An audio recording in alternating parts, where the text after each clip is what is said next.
And we are live. Welcome back, ladies and gentlemen. I am one of your co-hosts, Blake Ruffino. Alongside me is my counterpart and co-host, Joe DeLeone. Good evening, good sir. How are you? Blake, I am doing fantastic.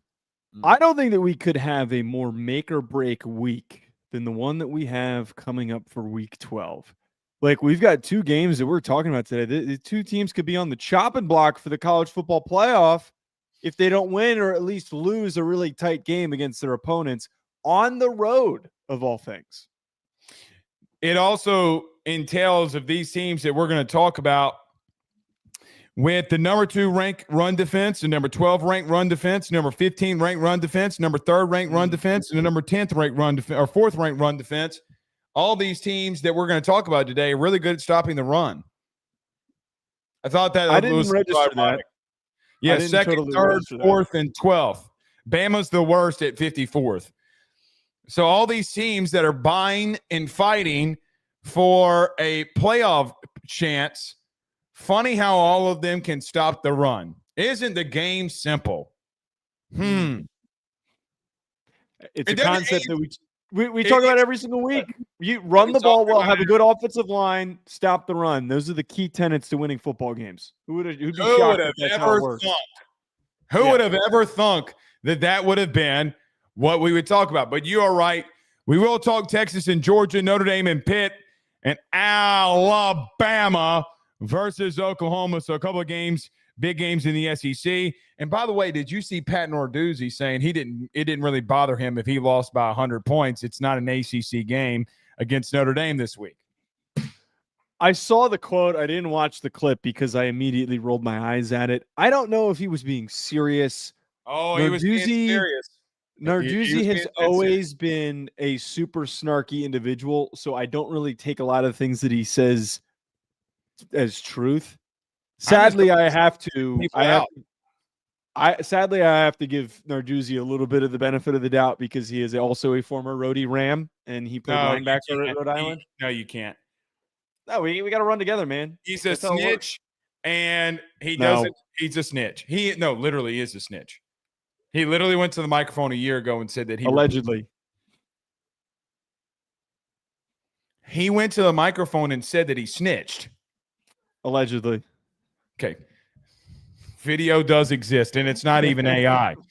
But I get what he was trying to say.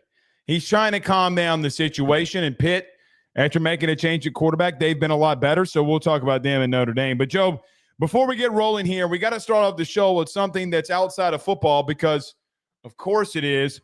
As the Big Ten is looking to bring in private equity into the sport, and not only private equity, but private equity into all of its athletics, as Tony Petitti is trying to get past that the UC Investments take 10% stake in a fund grant of rights deal through 2046. This has gotten a lot of pushback with private investment and private equity and private money coming into athletics. Joe, I'm going to give you the floor here because there's a lot to break down. Basically, the way that I understand this is that they're trying to bring in private equity. They're going to buy a grant of rights deal for 10%, and they get rewarded based off of that. The problems that have come up that was reported today is that board members across the Big Ten, multiple members across the Big Ten, have not been given access to key details and also were told that their input was not required and that they would not have to vote on the matter, which is against the Big Ten's bylaws. As we talk about the Big Ten potentially moving in a direction of private equity, what is your thoughts? My biggest thing with this, first of all, I think that it's a very convoluted situation. And I think it's deliberately a convoluted situation because I think that Tony Petitti is trying to pull something off. And it's kind of been the sentiment from those that have pushed back from this private equity deal. They feel that there is a lack of information that is being given to them. They feel that they're being misled. One of the board members, and this was in a front office sports article, called the process ass backwards, and also said, I think this is a terrible mistake by Tony Petitti. If it was so good, why is he being so secretive? The other layer, and I think where the convolution comes in and why this whole situation is misguided, in a layer that might have been missed when this news originally came out. I don't really understand how Tony Petitti thinks that he has the control to do something like this, because it's not a matter. He owns an doesn't own. He operates and runs the Big Ten as an entity. Yes. He is responsible for handling a lot of complex things with its members, but one of the most important things for these commissioners is making sure that the conference is set up for success, and a lot of that comes from the broadcast deals that these conferences have. He got them, they already have a really good broadcast deal. They're already set up pretty soundly. He does not have control to effectively sell a percentage of, from my understanding, the way that this should be framed is that he's selling a stake of all of these institutions, correct, and their brands to this fund. This fund that is university. Basically, they would have a grant of rights to all 18 institutions in this deal. Correct. Yes. Selling it to the University of California pension system called UC Investments, which is another layer that is incredibly confusing that I don't even want to address because I frankly don't understand how that's possible and even on the table. But the whole point with all this, Blake, is I don't know how Tony Petitti feels that he's able to make a move like this, and forget if the concept is something that makes sense and could set up the conference for success. Because personally, I think any way that you can put more money into these teams, in these athletic departments, is a good thing. But I really wouldn't be surprised if we don't see Tony Petitti getting pushed out in the near future, because how is he able to operate and do something like this without the permission? Forget the athletic directors, the institutions. Well, he is representing. Presidents. Well, hold on. He works for the presidents. He does not work for the conference. He has to get approval by the presidents of the universities that he holds in this. He is a commissioner. He is not the NFL, meaning Roger Goodell has say about what happens, but he also answers to the owners. Like Roger Goodell, when they try to pass something, what happens in the offseason? It goes for a what? A vote. He does not have the power unless it's something egregious, what they've given over to him in the union, as an example, disciplinary punishment. He's there for a third-party guidance. So I say all that to say this. What one thing has Tony Petitti done in the last 6 months that's been worth a damn? I'm literally asking. Because he came out here, if you remember, and tried to expand the playoff with play-in games, and he got CBS, he got the CBS media, he got everybody to try to back it. It was dumb. It was dumb. You're going to go to a 30-team playoff. Let's call it what it is, a play-in game, because he's a TV revenue guy. You hired a TV executive. You didn't hire a sports guy. You didn't hire an athletic director. You didn't hire somebody that knew how these things go down. You hired a guy that's his only objective is for money. And I got to be real with you, it seems sleazy. The reason why it seems sleazy to me is he's telling board members that their vote is not required and their input is not also required. What does that even mean? Why would you hold back details? You know who else holds back details when they're doing something that they're not supposed to be doing? Cheaters. You know, if you were married and you're not telling your wife where you're going and you're being very vague and sketchy about what you're doing, then why are you hiding from stuff? Joe, in business, people are people. He's doing something sketchy. What is it? You mean to tell me that you can't answer a board member's question about why this would be profitable for them? It's the number one thing. Hey, you're trying to give me $50 million over the next 10 years. Tell me why I should be okay with it. And he says, your vote's not required. He says, what you say doesn't really matter to me because I don't need your vote. Says whomst. Like, why would I not take everything that he's saying here as sketchy? Let's get into the private equity part. I don't really want to get back into the argument with you that we've had in the past. Is it good for institutions? Is it not good for institutions? Well, the teams that are voting no and having pushback, they clearly see it as, why would I do this? And let me ask you another question. When you say a grant of rights, what does that mean? So when I'm a university and I'm asking, well, what access do they have? Why can't I know what access they have? Do they get a look at my books? Can they do whatever they want? Because they're technically an owner. Joe, when you put in money and you own 10% of something, guess what it makes you? Newsflash. So why wouldn't I ask questions? Why are they being so secretive? Now, I know that they're going to come out here in the next couple of weeks and start deflecting, and I know that Big Ten homers are going to come in here and say, Blake just hates the Big Ten. I don't want the SEC doing it. I don't want anybody doing it until you give me details of why it's best for the sport. Why are you being so shady?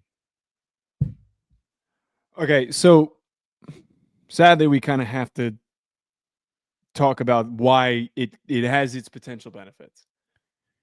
But hold on, I'm not talking about the benefits. I know. Why are you being so shady? No, I understand that, and I'm not defending Petiti when I say any of this. The shadiness, by the way, I agree with you that part. Like that, I'm not. This isn't in direct reaction to that statement that you just made. It's more fair. Kind of building off of why this is on the table. A lot of institutions, and it's being reported on and brought up more and more, that a lot of different schools around the country are exploring this. Nobody has signed and established a relationship with a private equity firm just yet. Private equity is trying to work its way into a lot of sports. They have worked its way into many businesses. Look at golf.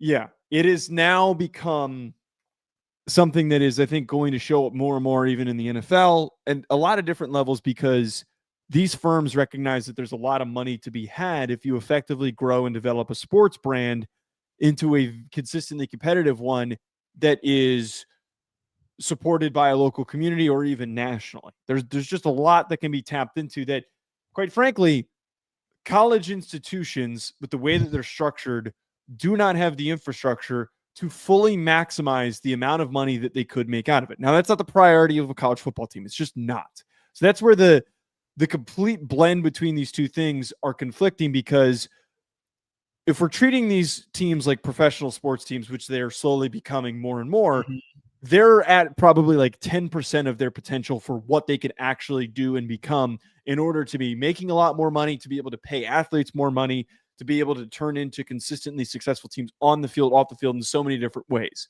The only way that they're going to do that is by having people with the background, and sadly it comes from private equity, of understanding of how to reach that full potential.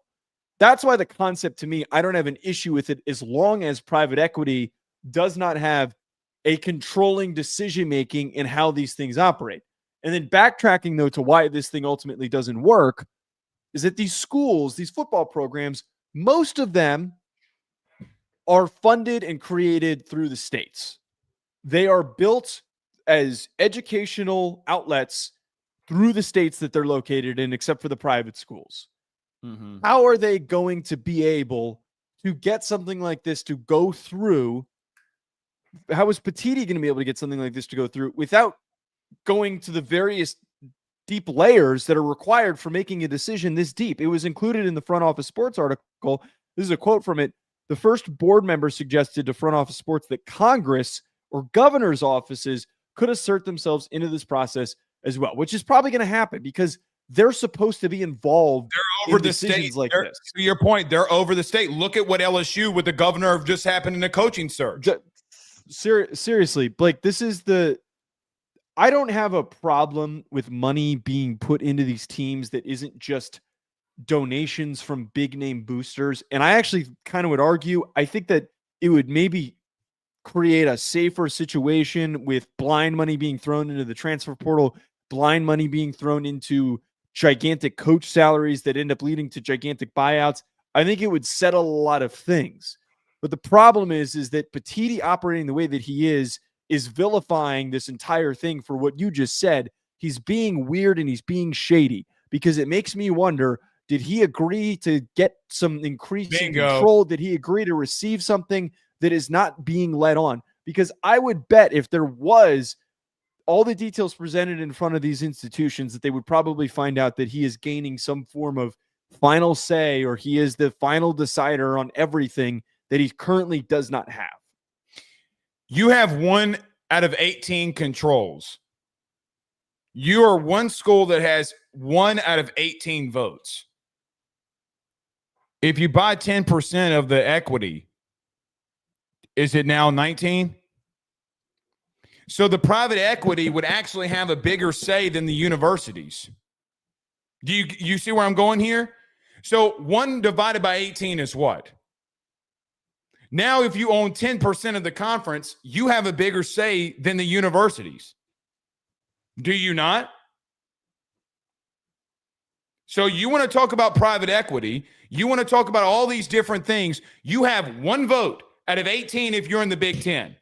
This is to save the Big Ten. So I know what's going to happen in this segment. So let me get out ahead of it.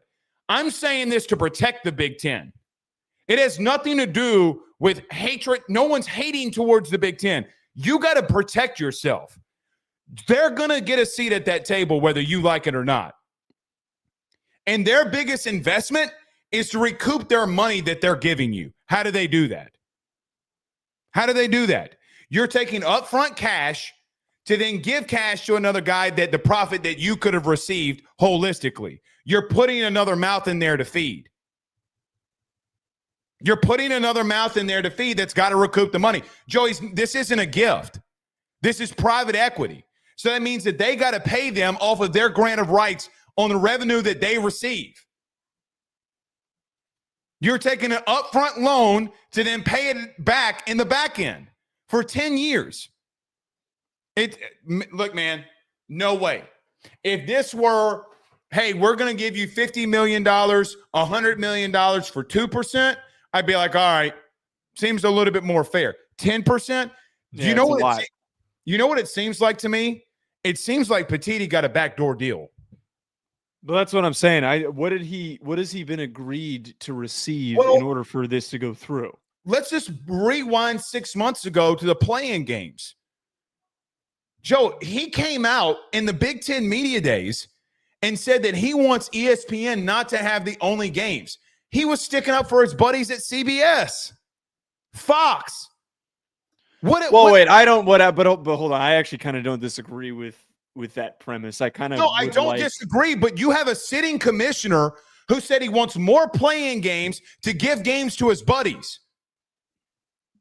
Because of course he did. He's a TV guy. He's a TV guy. Hold on. I don't think that there's anything wrong with having a commissioner with a TV background because all the money from the national title games for a decade. When you were in diapers, I'm old enough to remember sitting in front of a box TV. But that doesn't mean that was right, though. That doesn't mean that was right. I think that there should be an expansion of the playoff games and what channels that they're available on. No, and it shouldn't just be ESPN. I'm talking about his motives. We're fighting over the semantics. He's got buddies in TV. He's a TV revenue guy. That's like me saying that I want the podcasters to go and interview coaches instead of TV guys. But hold on. I think that this is where we're kind of going down like a random rabbit hole here. We're not. What's wrong with him wanting? First of all, what's wrong with him wanting that? Deals for him. What has he done? We don't know that. Hold on. Allegedly, we can't make a statement like that. We can't make a statement. We don't know. What has he done football-wise? What has he done football-wise? He hasn't been there long. He hasn't been there very long. He's been there for 3 years. That's not long in the grand scheme of things. That's not very long in the grand scheme of things. I'm not trying to sit here and defend him. He was there for a month and they expanded. Don't tell me that he hadn't been there long enough. If you can't name one thing that he's done on the field for these teams, I don't want to hear it. The only thing that I keep hearing from him, which is the truth. Wait, hold on. He was there for the expansion of Oregon and Washington. And if I'm correct, sure, when USC and UCLA joined the conference, dumped in his lap. He didn't make that deal. He didn't make that deal. I think that you're a reactionary deal. That. I'm not undermining shit. He had the opportunity to take advantage of the Pac-12 collapsing and adding it. They got the 2 biggest brands from the Pac-12. The Pac-12 has been huge. The Big 12. Having Oregon is huge. Did the Pac-12 cave in on itself? Yes or no? They have a national brand. Cave in. You know yes the answer to that question. Having a national brand like Oregon is huge. Oregon is a national brand. Texas is so in Oklahoma, and you responded to it because you got something that fell into your lap. It didn't fall into their lap. It fell into where else their were response they go? Where else their were they response to Texas, Oklahoma was USC and UCLA. And it fell in their lap. This dude does not know what he's doing. Okay. He doesn't know what he's doing. We have to get the 3 previews. I am cutting us short because we're gonna yell at each other for 40 minutes. And this guy's a Rudy Poo. And if you're a team in the Big Ten, you better be pushing for your commissioner to be out. You got a lot of smart people in the Midwest who know what it takes to be a commissioner. Fire this Rudy Poo and then bring somebody in that knows what they're doing. I wouldn't be surprised with these quotes. Did you just hear my door? I did. I wouldn't be surprised if we don't see something like this happen where, because of the responses and the way that they've been kind of leaking anonymous comments about this, I feel like that we could be trending towards that. I agree. All right, let's get to it here. Joe, Texas versus Georgia, a playoff eliminator potentially for the University of Texas. Georgia absolutely manhandling Mississippi State last week. Joe, as we preview this game, how do you see it going down? Well, you just mentioned the game where they manhandled Mississippi State. They finally got some sack production. And, of course, it comes in a game where they're playing a very bad offensive line. Blake, I think that the first and foremost. By the way, but hold on. Did you know Mississippi State's top 25 in not allowing sacks? I went and checked. No, they're not. No. We did when we did our preview. Yeah, hold on. Keep going. They were going into that game having allowed like 29 sacks or something like that. I think that you might be mixing them up with somebody else. I'll double check that if you want me to. Okay. Blake, the most important thing for this game, Georgia's a 6.5-point favorite on FanDuel. It's Ole Miss. It was Ole Miss. That's who it was. Okay. Yeah. Mississippi State's offensive line was atrocious. Like, this is all going to be decided along the lines of scrimmage. This game absolutely is decided out of any game that we could talk about this weekend or maybe even this month that will be decided along the line for multiple reasons. Arch Manning's best performance of the season came against Vanderbilt, in which he received no real pressure. He didn't get sacked. He was able to operate with poise. He was able to command just so much more of the offense because he did not have pressure in his face. On top of this, we know that Georgia is having issues with getting after the passer. We know that they're having a lot of problems with getting sack production. They only have 11 sacks on the year. Inversely, for Georgia's sake, they have had a lot of success running the football, and their offense's best performances have come when Chauncey Bowens and Nate Frazier have been just an easy time picking up gains on the ground. Yes. They're facing off against one of the best run defense in the country. They are 4th in defensive EPA per rush allowed. Like, this is going to be decided by which team's offensive lines play the best. Is it Georgia's offensive line that's going to beat up on this Texas D-line? Is it going to be this Georgia pass rush finding success against this Texas offensive line? What is it going to be? I think that is going to be the most important aspect of who ends up winning this ball game. You know, you talk about that run defense. Texas is currently 2nd in the country, only allowing 78.2 rush yards per game. Georgia's 12th. But, Joe, I got to throw this out there. I wonder if in this game, and you don't go in here and say for a team like Georgia to change your identity, right? Like, I'm not asking Georgia in this game to change their identity. However, when I do look at this game, and I do look at how Colin Simmons has been playing, how Anthony Hill's been playing, how that front seven's been playing, kind of to what we thought in the preseason of what they would do this season. They've really started turning up and turning out. The question that I have here is, can that Texas secondary hold up? Now, you think to yourself, Blake, what are you talking about? We got a lot of really good players. You do. Joe, they're 94th in the country in passing yards allowed. They're either boom or bust. Either they're getting to the quarterback or they're not. Either they're causing havoc or they're not. And a lot of teams have put up a lot of yards against them. I think of Florida and what Florida did. Georgia's got a lot of explosiveness from their wide receiver. And by the way, their tight ends can be very explosive themselves. Joe, did you see by the way, Gunnar Stockton's stats? He's number 1 in the SEC in QBR. He's number 1 in completion percentage, and he's number 2 in TD to interception ratio. I don't know if I don't want to say deviate from who you are. You got to be who you are. And I'm not saying go away from the style. But, Joe, I am definitely attacking this secondary. I think Gunnar Stockton has grown more than maybe that we expected, but that nobody's really talking about and how he does things. Joe, his sack, when he gets sacked, it's never a massive loss. He always has the awareness to only take few sacks that are only a couple of yards, and it gives them still a chance during drives. This Texas defense is as advertised in the front seven. Sacks, run defense, and that is what Georgia's done over the last month, is just bludgeon teams over and over. You talked about Bowens, who's really gotten going. When I preview this game, I don't know if you don't deviate and say, hey, Gunnar, we think we can get after the secondary a little bit and maybe get vertical with Zachariah Branch and company and maybe hit Delp or Lucky on some of these deep drag tight end routes that can kind of open this thing up. Again, Texas is really good, but I don't know if this secondary is going to be able to hold up through 4 quarters if they're able to attack the way that they need to. I do think you bring up a really intriguing, important part of what to expect from this game. Their offense feels like they've been in a really easy rhythm, as I just mentioned there, when they've found success having balance, when they can run the ball. It was a big criticism that we had of Bobo last year, that they couldn't find that balance, and they've done a much better job this year, hence why they have performed as well as they have.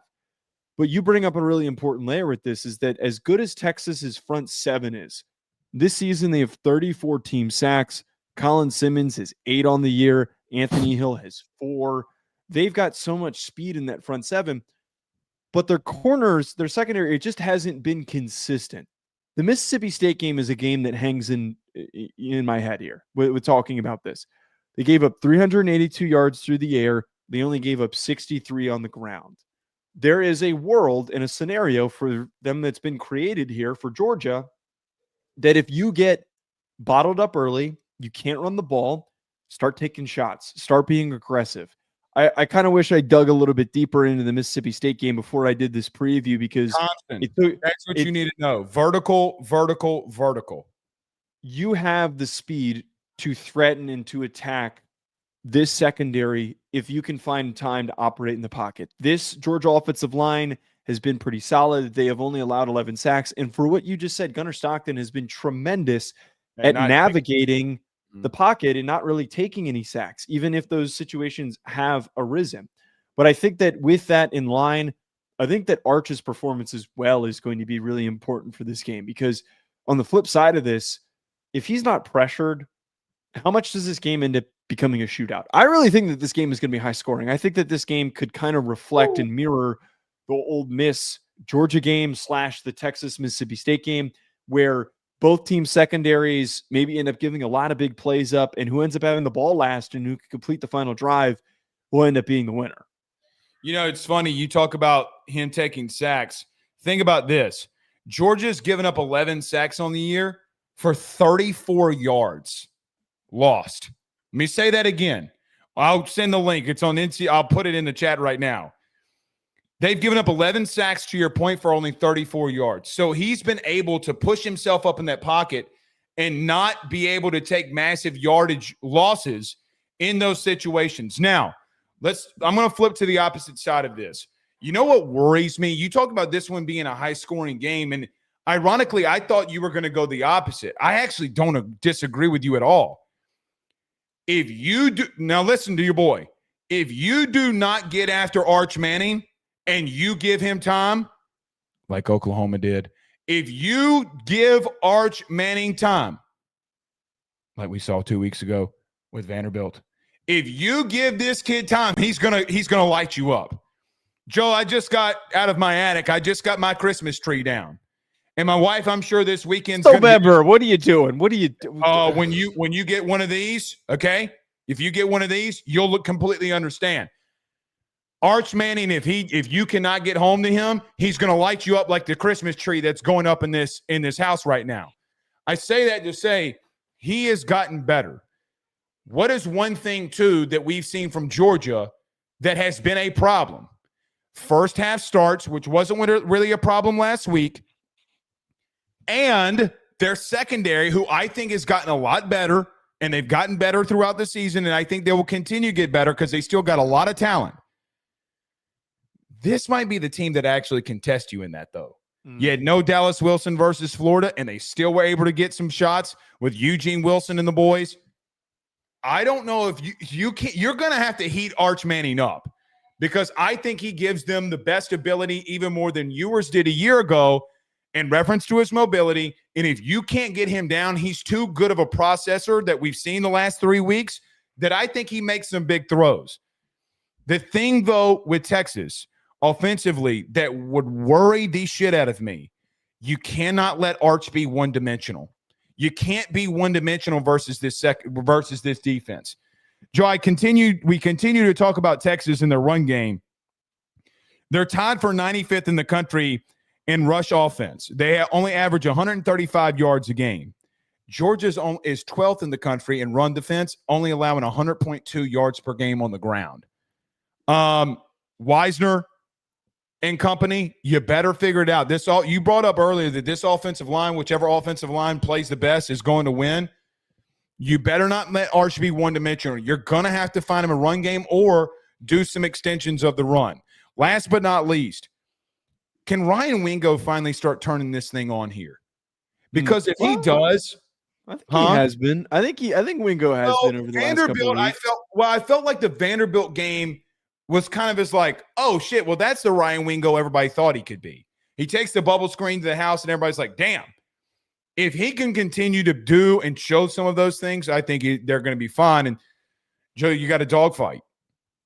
Pun intended. I do. I think one other final layer with this. I feel like which quarterback protects the ball best will be the most effectively positioned to win. And I think that we've seen Gunnar Stockton be really just fantastic. As you mentioned, the touchdown interception ratio, he's 15-2. He has done a great job at mitigating mistakes in the SEC. Yeah. Does that change going up against this pass rush? I don't think that it will, but if you're that Texas defense, getting him in a compromising position, forcing him to make a mistake, that's what you need. You can't allow them to get into a rhythm. You can't allow him to play freely. Otherwise, you're going to be on your heels. And then the other part about this is if you're Georgia and you take the momentum away from Arch Manning, who has been arguably one of the hottest quarterbacks of the last 2 games that he played, if he has a pick, how does he respond? Does he respond better than he did previously? Can you get him to take a step backward and regress a little bit by getting into his head, by forcing him to make a mistake? There's just a lot that comes with this. They need to get pressure on Arch. And then the inverse of what you said, I agree with you. Texas needs to get things going on the ground. This one, I'm really shocked that this is a 6.5 point line, man. I really think that Texas is going to give Georgia a real challenge. I think that we shouldn't just overlook this game as ended up being a blowout or just an easy victory for Georgia because Georgia has more momentum. Texas has been surging. And I think that fourth quarter is not reflective of who Texas can be when they're playing at their best. They play like they did in the first 3 quarters against Vanderbilt. They could very well win this game. It's not a hot take or a ridiculous thing to say that Texas has a legitimate shot of winning this ball game on the road like Georgia did last year. It's totally plausible. Last thing I'd say on this one, the red zone for Georgia. This Texas defense has given up a lot of yards in the air. Again, 94th in the country in passing yards allowed. They're 11th in the country in scoring defense. They're not giving up many points. You better get points, and I'm not talking about 3. You better get in that red zone, and you better get 7, or you're going to, like you said, get in that dogfight. All right, let's move on here. Joe, Alabama versus Oklahoma. Alabama beating LSU last week. Oklahoma trying to remain hot and try to get into the playoffs here. Joe, before we circle this game, and I know that you're going to give the line here on FanDuel, but why, when I think about this Alabama-Oklahoma game, the first thought that I had today was this Alabama try to go to revenge after it happened with last year in Norman. But as you break down Alabama and Oklahoma, what are your thoughts? Alabama's a 5.5-point favorite on FanDuel. Blake, that was like the first thing that I was thinking about with this game when I started to shift my focus to week 12. Alabama, and we talked about this going into the Vandy game, and it came to fruition. Alabama emphasized the importance of losing to Vanderbilt last year and how it felt. And we saw the degree of preparation that went into that victory translating to every single snap. They won the Vanderbilt game handedly by the way that they finished in the second half. Blake, I really think that the same thing applies here against Oklahoma. I think that the Oklahoma game arguably was more embarrassing than the Vanderbilt loss last year because they lost to them in a situation where they were possibly going to get into the playoff. And that was the real game where it felt like everybody started to really question if Kalen DeBoer could turn this Alabama program around. I really think that this coaching staff and this team, you're already starting to see quotes of it. They're really focused on winning this game, man. I would not want to step in the way of this Alabama team, the way that they have been able to emphasize certain opponents. I would not want to get in front of them. Not to mention the fact that I feel like Oklahoma has had some issues as of late that do not work in their favor of going up against this Alabama team. Look, everybody can sit here and drop in the comments, Oklahoma fans, all the areas that they lead in statistically, defensively. For the love of God, go back and watch the Ole Miss game. Go back and watch the Tennessee game. I watched them give up way too many damn big plays in both of those performances. Their secondary is incredibly porous. It is incredibly overrated. They've got a great front seven, Blake, but I do not think that they've got the secondary to keep up with Jeremy Bernard and Ryan Williams. That, to me, is the most important decider and why I'm currently leaning on Alabama. Alabama has had two games the last time that we've seen them, whether it's South Carolina or LSU, where offensively it feels like that they've been a little out of rhythm. And I look at that and say you can take two schools of thought. Either you can say South Carolina is complete trash, LSU's complete trash. That's fine. Well, then you're only looking at the record. LSU's top 20 in scoring defense. One thing that they don't suck in is defensively. Joe, South Carolina might have the best, one of the better, not the best, one of the better safety duos and Cisse at corner in the country. I mean, they have played phenomenally well. By the way, they have probably one of, if not the premier, one of the premier edge guys in the sport. They need to, if you're Alabama, some of these connections that Simpson is missing to Bernard, to Williams, they got to start getting connected. Because with your lack of run game, listen, Alabama fans, you've been yelling at Joe and I for a month about this. It's not a matter of if you're going to get beat. It's going to be a matter of when you're going to get beat next if you can't find a way to run the football. Joe, Alabama at the current moment is 119th in the country in rushing. You cannot win the games that you want to win and continue to be that porous in the run game. It can't happen. They've tried to mask some things. Joe, LSU dominated them in the run game. Dominated. They had 50-something rushing yards.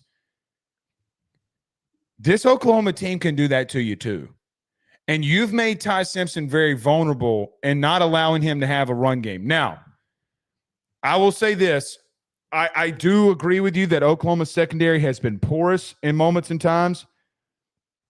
When I look at Oklahoma as an example, they have not been able to, in critical situations, been able to get critical stops that they need in the last 2 weeks. Now, you could say, well, we beat Tennessee on the road, and you're right. You beat a decent Tennessee team on the road in a hostile environment. This is a different animal, and this is a different beast. This is a different beast that you're going up against. You got them last year. I'm with you. I understand it. Joe, I do worry, though, if I'm a Bama fan, I do worry that the lack of run game's at some point going to catch up to me. Because, I mean, at what point is it not? I don't know if it's this week versus Oklahoma or when it is. Now, I do think this defense is getting a lot better. They are one of the best teams in the country at forcing turnovers, punching the ball out, creating havoc, creating turnovers. They've gotten so much better throughout the year since we saw them. You know, Joe, if I would have told you in week 1 after the loss to Florida State that, hey, man, this was going to be one of the best turnover teams at turnover margin, one of the best defenses at forcing havoc in the country, you would call me crazy. Look at them now. Look at them now. They're forcing turnovers left and right. So can you get to John Mateer, who I thought John Mateer, when he was pressured versus Tennessee, made a lot of really bad decisions, made some bad decisions versus Ole Miss. And when you need to put the game away, can you line up and run the ball? Those are going to be the questions for me in this one. So a couple things off of those notes that you brought up. First of all, I think that it would be overly simplistic for Oklahoma fans to cite the Tennessee game as a reason to believe that they would win this game, because there is a gigantic difference between the two quarterbacks that you are facing in those separate matchups. The way that you were able to win, and I don't want to, please, for the love of God, I do not want this to be framed as we turned over Joey Aguilar. Joey Aguilar came into the game being a turnover-prone quarterback. Always has been. And they took advantage of it. Credit to the defense for taking advantage of it. You are now facing off with the best quarterback in the country in terms of efficiency and protecting the ball. 21-1 touchdown interception ratio. He needs to hold on to the ball, though. He's had 4 straight games where he's fumbled the ball in the pocket. He better not do it this week. He needs to be careful there. I know that that's kind of shown up a couple of times. But, Blake, my point is that Oklahoma was able to hang around in that game and then eventually win it despite playing really sloppy because Joey Aguilar made brutal mistakes. I will give Oklahoma credit to the point that you brought up about, like, hey, can they control the pace of the game? I think that right now, Oklahoma, both these teams have kind of mirrored each other in the run game issues. Oklahoma has established and figured out their run game more recently than Alabama has. Alabama has had multiple dud games recently where they haven't gone over 100 yards rushing, despite showing that they could capably do it. They did it against Vanderbilt. They did it against Mizzou. They have been able to tote the rock, but they can't do it over their last couple games. Oklahoma had a huge game from Xavier Robinson, and I think that it proved that they have a guy averaging 6.4 yards per carry that they can lean on, and they need to continue to lean on him. That is going to be important in this game. To specifically address the Alabama rushing attack, that is where I think Alabama is going to be the most challenged. Number 2 in EPA per rush allowed is this Oklahoma defense. Alabama's, I'm just going to be quite frank, that they're not going to be able to run the ball. They're going to have a lot of issues running the ball. Can you start hot, put up points early, establish a cushion, and play keep away? That's what this is going to come down to, because, Blake, that is where we have criticized the Alabama running attack. It has nothing to do with really their offense because they're producing without a run game. It has everything to do with the fact that their offense needs to be able to dominate the flow of the game and to close it out by slowing everything down, which they haven't been able to accomplish. So, Blake, that's like one of the biggest things that I'm watching here. That could be an area that Oklahoma is able to stick around in this game and potentially sneak up on them in the fourth quarter. I got to be blunt with you. I'm with you on the run game that they might not be able to do it. But my God, when Ole Miss and Tennessee got physical with them in the run game, they got punched in the mouth. Wait, hold on. Tennessee only had 63 rushing yards, so I don't think that we got to contextualize the Bishop long run got called back. Actually, both of them got called back for stupid decisions. And what was it? The illegal formation. Ole Miss lined up and ran it right at him and punched him in the mouth. That they absolutely did, and which is why that game completely radicalized me against Oklahoma. That game took me out. How many rush yards did Tennessee have when you take out the Aguilar sacks? I'll tell you right now. Okay. As you're looking that up, my bottom line question would be in all of this, okay, if Oklahoma gets punched in the mouth like you did against Texas, like you did against Ole Miss, can you respond from it? And can Alabama – go ahead. How much is it? Aguilar only lost 6 yards in the game. He only had negative 6 yards. Okay. So they would have how much did Bishop have? Bishop was 12 of 38 for 32 yards. What was the long rush? This doesn't. Because remember, he had a long run and for a touchdown. Remember, it started the second half. They had like a 40-something yard touchdown run. You don't remember? He didn't have a touchdown in the box score. Who ran for the long touchdown run? Remember, it was coming out. No, it was. I think that you're confusing. Well, this is what I'm talking about here with my concerns with Oklahoma's secondary. I think you're confusing it with there was a check down. Was it a check down? There were numerous plays in which guys caught like short to intermediate routes and then they broke gigantic tackles. I forget which player it was specifically, but I think that you're catch? No, I think that you're thinking of like I think Staley had the long reception. Okay. Fair. Can they what does Oklahoma do when they get punched in the mouth? Because if Ole Miss can do it, Bama can. It was Staley. Staley had a 54-yard touchdown. So I think that you're thinking of that play where he caught a pass, he broke a tackle, and they ended up running. Okay, there you go on it. Okay, so it wasn't a run. Regardless, Jam Miller, you better have a big game here. It's going to catch up to Bama, Joe. At some point, it might not be this week. It's going to catch up to them at some point. Better, man. They're barely. Watch it be Auburn. Do you know how crazy that would be if it's just like what? Like they lose to Auburn. Hey, who else do they have? Hey, man. Who else do they have left? Auburn's got. They got Eastern Illinois. Maybe Eastern Illinois will knock them off. They got some dudes now. Auburn's got some dudes. You say that. Went up into Nash Vegas and Cam Coleman went stupid. Hey, man. I'm not denying that. Went stupid. How bad does that make Hugh Freeze look? I'm going to say that until and then you got Lane out there. You got Lane out there tweeting freeze warning. God, dude. Shit, so funny. Bama, you better be ready for it. They're close. Here's the thing I'd say with Bama. I think they're really close to offensively in the pass game completely exploding again. They're missing some of these passes that if it's just a couple of inches, that's what she said, away, they're gonna explode here. All right. Yeah. But it's the truth. Notre Dame versus Pat Narduzzi's Pitt. Pat Narduzzi says he doesn't care if he gets beat by 100, but FanDuel probably has that spread a little bit lower than 100. Joe, when you preview Notre Dame versus Pitt, what are your thoughts here? Quick go roadie to Pat Narduzzi, and that's the only praise he's going to get in this preview.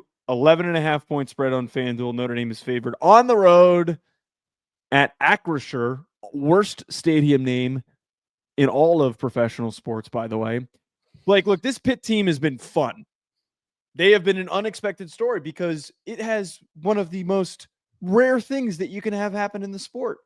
You bench a upperclassman quarterback who was great last year. You put in a true freshman in Mason Heintschel. And he's the reason for your offense playing completely differently, regaining momentum. This Pitt team has been on a run, but we have to contextualize that run. They have not exactly beaten up on a very tough schedule. They've accrued wins against the likes of Florida State and Stanford. It's not like Pitt has really had much of a true challenge to prove that they're worthy of where they sit at the top of the ACC standings. Now, they could end up going to the ACC championship game. They could end up winning it. To Narduzzi's point, if they get blown out by Notre Dame, it really does not affect anything. They just need to go to the ACC championship game. Like, very simply, Notre Dame has every reason to win this game going up against a freshman quarterback who has shown mistakes that he has made by taking unnecessary risks. Mm-hmm. And also Desmond Reed, their best player on offense, being quite banged up. Right. I believe he's out. I don't know if there's clarity on that. I don't know if we get an update by the end of the week. I thought he said in the press conference he might be out. Regardless, I think he might be correct, but this is my whole point. Pitt is fun to talk about. They are not a challenge for this Notre Dame team, hence why they are an 11.5 point favorite on the road. All right, I'm going to say something. You better, that secondary about to better prove it. Because this team can throw the ball around. They're 10th in the country in passing yards. Now, the explosiveness of what they've shown, I agree with you with their key target being out. I'm with you. But, Joe, they still throw the ball around a lot. A lot. I agree with your assessment that this Notre Dame secondary has gotten better as the season has gone on with Chris Ash. I'm with you there. This team can get vertical on you quickly, though, brother. They can get quick. You better not blow assignments this week because this kid's going to find it. He's also going to turn the ball over. So you better capitalize on the mistakes that this true freshman's about to make. However, this team can get vertical. It only takes a couple of blown coverages for you to be in a complete dogfight. And I do wonder if there's been a team that Notre Dame has faced since A&M that could remotely put any pressure truly on this secondary.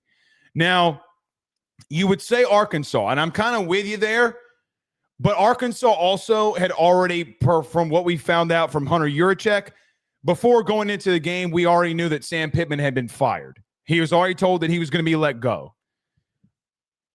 I don't want to buy into that Notre Dame just didn't go into Arkansas and whip that candy ass. I want you to go back out there and prove that this secondary is getting better. Because I agree with you. I think that they have been. The question is the team that we've seen who's 10th in the country in passing yards, who loves to get vertical and will lull you to sleep, does Pitt, and then will get vertical on you, can you play your responsibilities?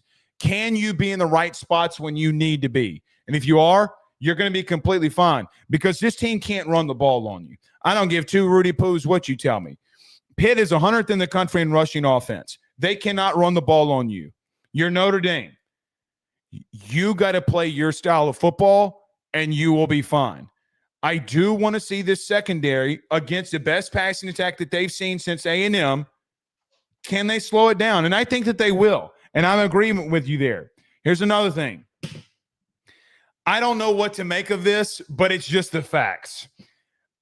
I don't know if it's because Pitt hasn't played a team like Notre Dame that could put the pressure on them in their front.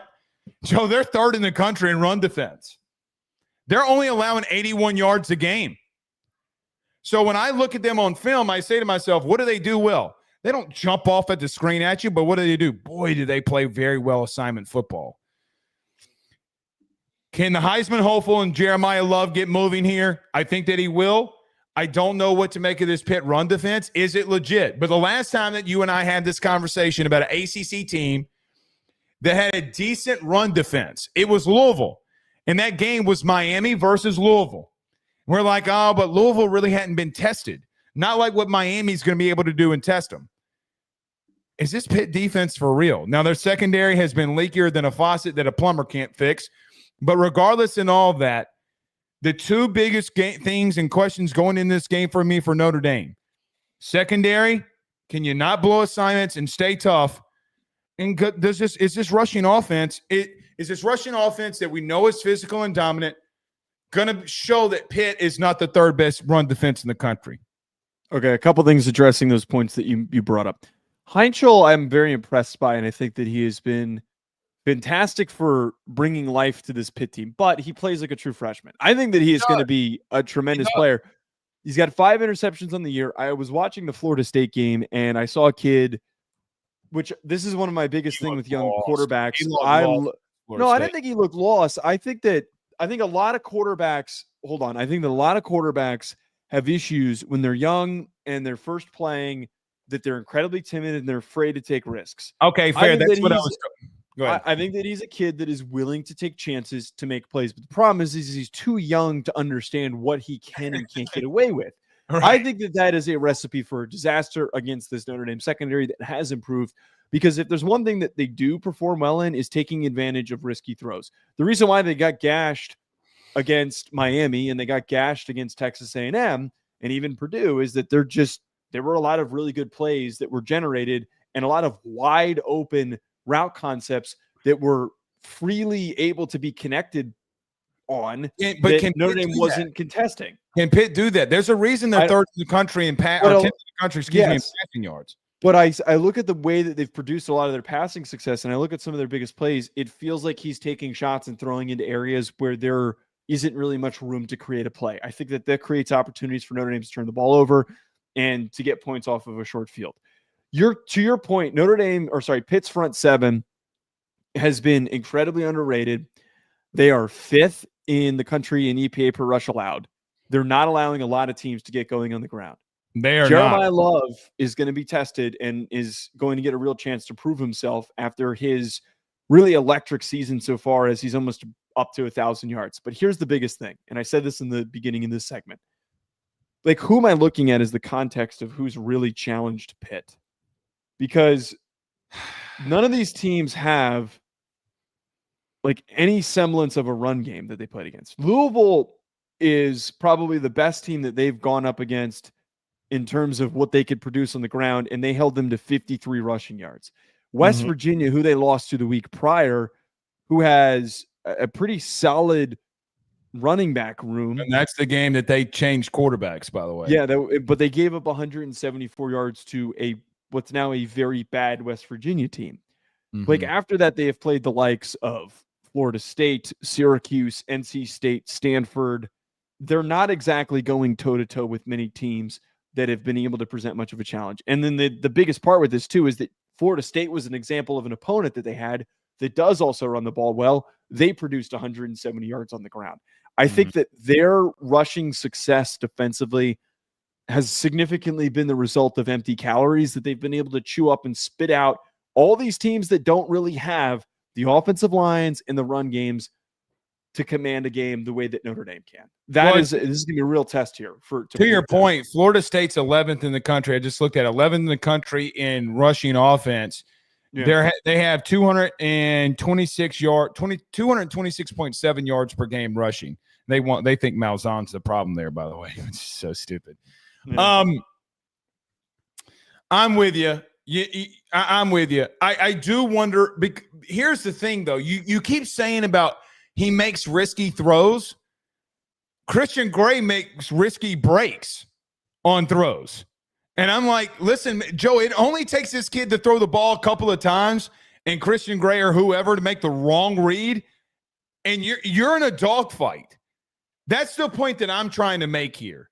Like, are you legit? Are you getting – wait a minute, let me back up.